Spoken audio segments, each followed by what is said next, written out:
Just as we thought we knew how the event was shaping up for the final day of racing in the Louis Vuitton preliminary regatta, in comes a curveball with the opening match of the day. In fact, there were several. The first was a change in wind direction from the east and a much bigger sea state with a 1 metre swell rolling in from the northeast. Two factors that were to present far more of a challenge than you might think. And in every race, we got to see why.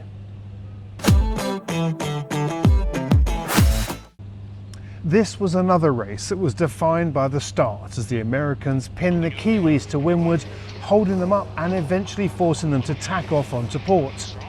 But American Magic went on to deliver an impressive match performance by not only covering the Kiwis, but by joining up the dots on a day when the weather was tricky to call.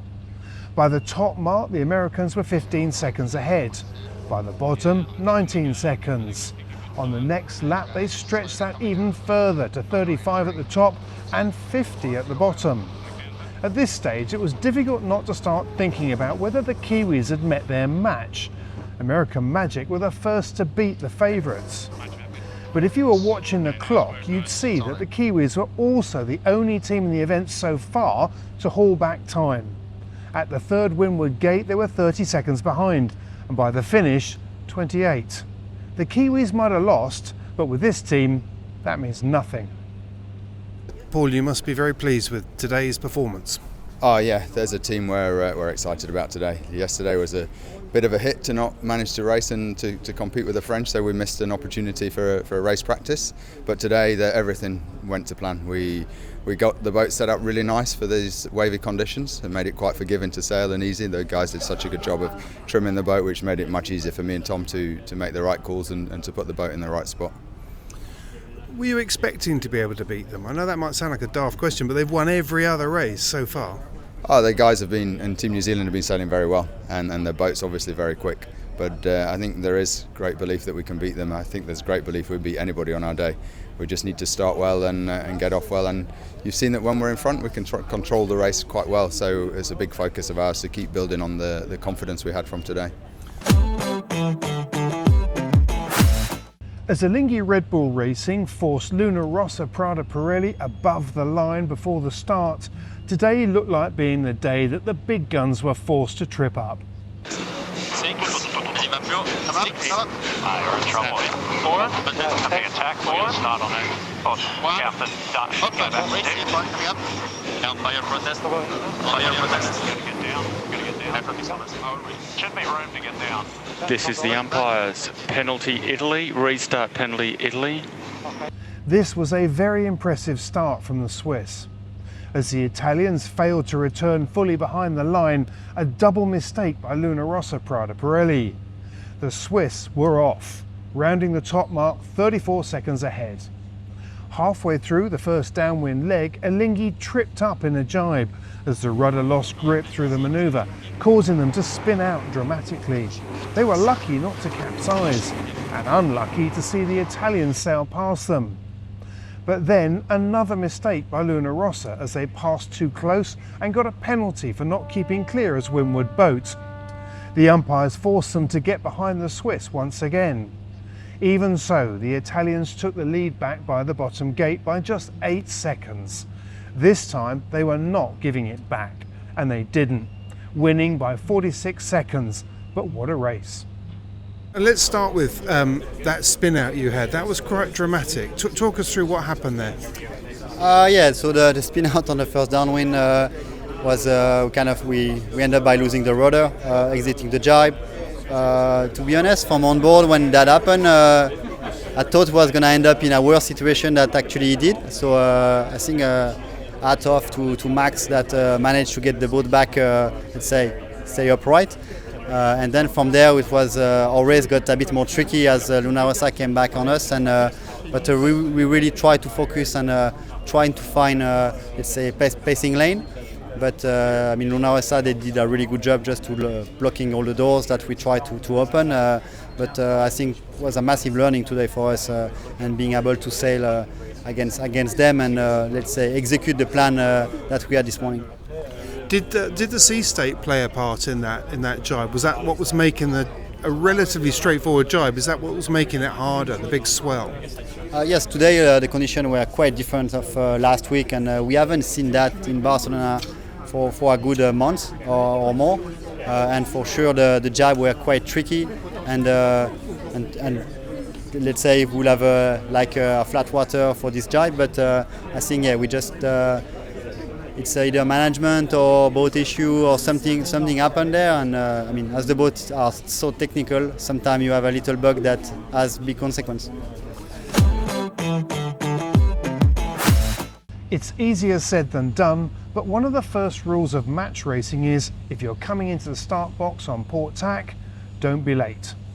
Orient Express racing team demonstrated why as they copped a penalty from the British in a port and starboard incident. This should have handed the start to INEOS, but an unforced error and poor timing at the start left them OCS. Meanwhile, the French cleared their penalty and delivered a great start, setting themselves up to lead around the top mark. But fluffing a jibe handed the lead back to INEOS. As the breeze dropped down to 7 knots whilst the sea state remained at 1 metre, keeping the boats on their foils was not easy, with plenty of opportunities to trip up.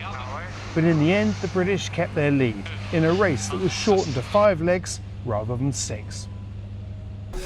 Dylan, let's start with the difficult question first. In that start, why were you so close to the line when you weren't being forced by anybody else? Yeah, I think it was a misjudgment on my part, but we were struggling to get down away from the line in sort of the difficult light conditions in those waves, and just a little misjudgment on how much space we needed on the tap back.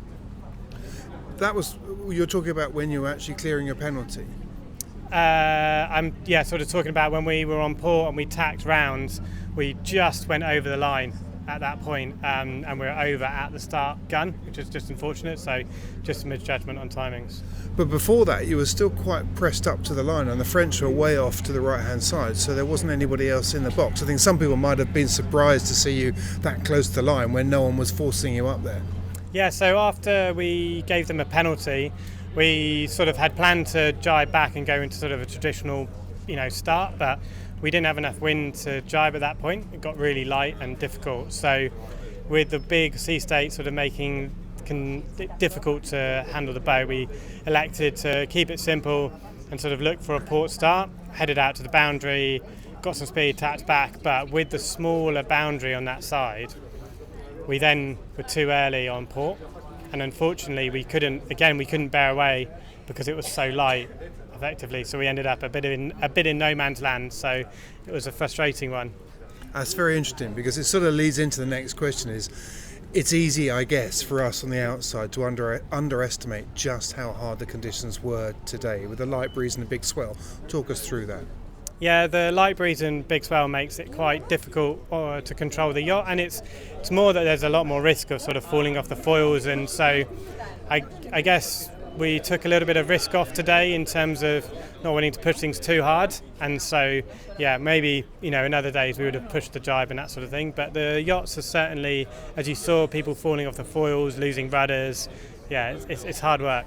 It certainly looks it, but you must be pretty pleased overall that actually, despite those problems at the beginning, you pulled it back and extended your lead all through the race. Yeah, it felt like we sort of built momentum through the race and really started to take some good metres out of the French, and I think it's a nice finish for the regatta for us.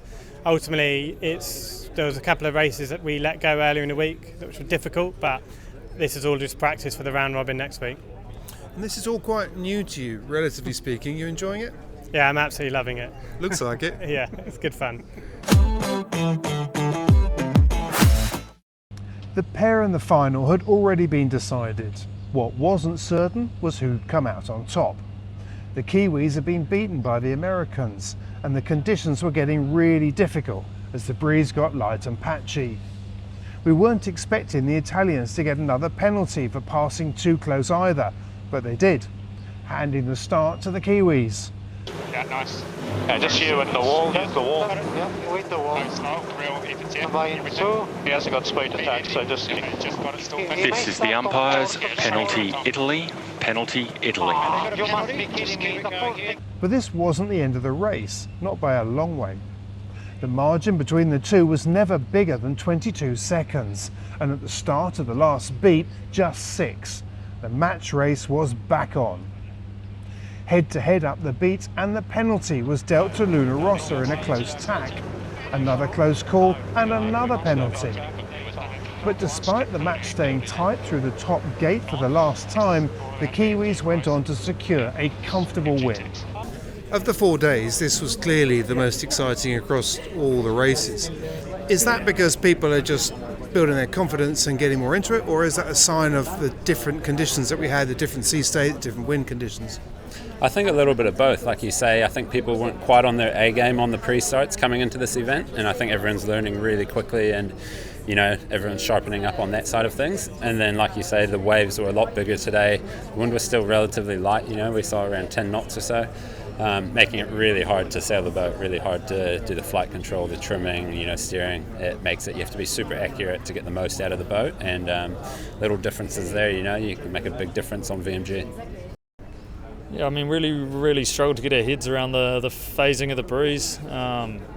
It felt like we spent a lot of time on knocks and lulls today, so that made our life pretty hard, but really pleased with the way that we kind of kept fighting, got back into the first race a little bit, and then obviously managed to stay ahead in that last one. So yeah, we definitely got a lot wrong out there today, but to be able to walk away with a win, something we're really pleased with. You clocked up a lot of penalties today. Painful day for me, very painful day, and but it's been also a very positive day for the team, and I think we demonstrated that the boat is fast, that the team is strong, that we can come back from hard moments, and that's very important. I think it's a good positive day and a positive week overall for team team Luna Rossa Prada Pirelli. So yeah, I'm very proud with the team. I'm very proud with everybody. I'm a little bit less proud with myself, but room for improvement. Why do you say that? Well, because obviously I took a couple of risks today that were not necessary. I could have played a little bit more relaxed, and probably couple of penalties would have been green flagged or penalty for the opponent. So yeah, there is a lot to learn from today, and we have to keep working as we did so far. Everybody who's come down through here that we've spoken to looks quite tired now. Is it easy to underestimate just how hard it is, 4 days at this pace? Yeah, it's very easy to underestimate that. Luckily we have 3 days of kind of break. We're going to use probably one of those 3 days for a little bit of practice, but it's definitely different when you practice compared to, today was a long day in the water, and tough conditions, tired. If it's any consolation, it was superb to watch. Yeah, it was a good publicity for the America's Cup. Certainly was. Well done. In the end, the Kiwi victory in the Louis Vuitton preliminary regatta might have been what many had expected. They were the favourites after all. But after 4 days of racing, we're starting to see some of the strengths and weaknesses of all of the teams. And that is just what this event was supposed to be about.